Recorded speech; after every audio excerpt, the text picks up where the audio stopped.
Do you want your sheep to come right up to you and let you pet on them, just like these do? Stay tuned and I'll tell you how.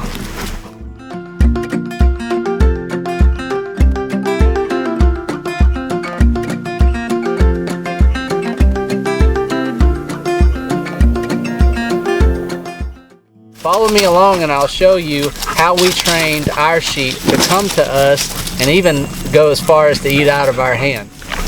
One thing you have to do is keep your dog fed up, because if you don't and your dog doesn't make it, then none of these sheep are going to make it either.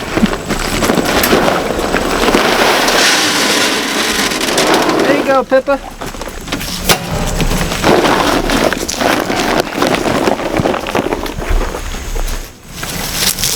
Alright, so the first thing you need to do is find yourself either a grain or a grass in form of pellets. We actually are using alfalfa grass, and we have a metal bucket. This specific one's stainless. You can go with galvanized, something that makes that noise right there whenever you shake it, and it'll have them coming. If they are a really long ways away and they can't just hear the bucket, look at them. If they can't just hear this bucket, you have some type of phrase that you repeat over and over again to them every single time you come out to feed them. Ours, we just say, here sheep, sheep, sheep. It was something that a friend of mine said that they used, and it just kind of stuck. We liked it. So I don't really have to call them in, but it would be something like, here sheep, sheep, sheep. Here sheep, sheep, sheep, sheep.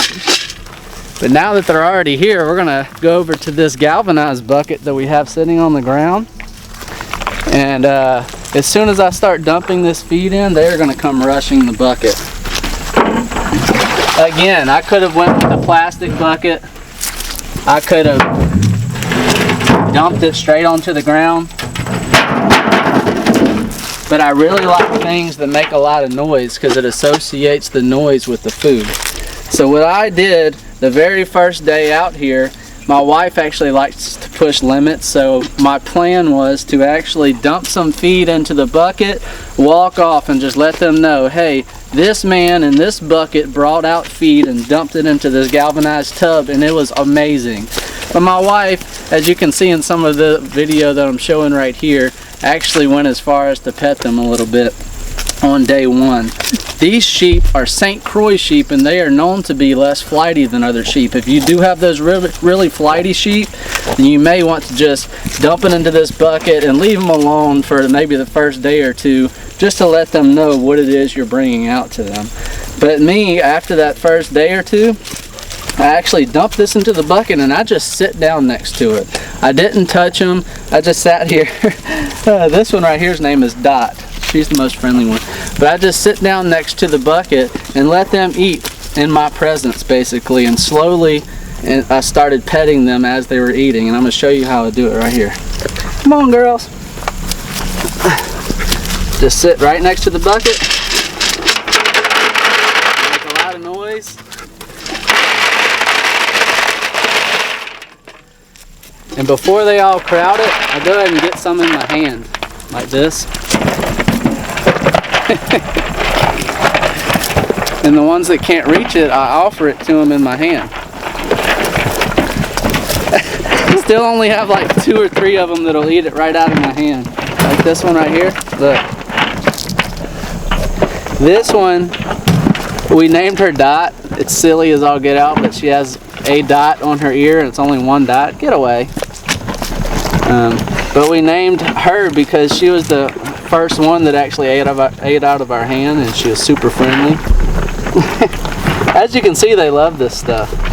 But with them being right here next to the feeder, they have no choice. If they want to get to this feed bucket, they have no choice but to let you love on them at least a little bit. And a lot of them still, when they realize I'm petting them, some of them will still jump back out of fear or because I startled them or something. But the ones like this one here, she will just sit there and let me love on her whether I have food in my hand or not. They all will eventually, once they realize that I'm not here to hurt them. None of these sheep were raised in petting zoos. They were all raised by Greg Judy from the time they were born. And he doesn't do this with his sheep. He rotates his sheep They eat up paddocks for him and he rotates them again. You know, he's constantly moving hundreds of sheep at a time. He doesn't get personal relationships like this with them just because he doesn't need to. And I only say that to say that every bit of training, socialization training that we've done for these sheep have all been us right here on our homestead. And to be completely honest, with this breed of sheep, it didn't take me all that long. Hey, look at this one. Hey. Some of them you'll notice when I'll start petting them and they'll take their head out of the bucket and realize, uh-oh, I don't know who's touching me, but I thought it was another sheep, and they'll take off running, you know. And then some of them, like those over there that Pip is playing with, they actually will sometimes not come to the bucket at all. They just don't want to get anywhere near me just yet. So eventually I hope to have them all here. But Dot just tries to eat everything. She tries to eat my clothes. She'll eat my shoes. She'll eat my fingers. Watch. On my finger? And keep in mind, guys, as far as food training goes and training them to actually let me pet them, it's been like, what, 2 weeks? And this is how much progress we made in that short a time.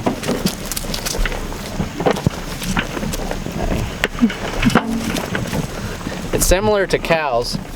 I was told by someone else, whenever we first got our cows, and I was trying to train them to go into the stanchion for milking, they told me that a hungry cow is an obedient cow. These sheep aren't hungry. I mean, they've got way more acreage than they can even take care of. We're gonna have to get a lot more sheep if we want to take care of the acreage like we thought we were going to. So these sheep are not hungry, but they just like the snack. Like, look at her. She's like gonna eat my finger off. Hey. So that's it, guys. In a matter of 2 weeks, we went from only being able to get about 10 feet from our sheep to having them literally eat out of our hands with this stainless steel bucket, a galvanized tub, and some alfalfa pellets. And you guys can do it too. So if there's anything that you would like to know that I may have not covered in enough detail, please go ahead and comment down below. Also, if you're new to shepherding like we are and you have any tips for us that might help us even further, just go ahead and leave a comment on that, you guys. And thank you so much for watching. If you liked this video, please go ahead and hit that like button, the subscribe button, and please share this video. It helps us out a whole lot. God bless y'all.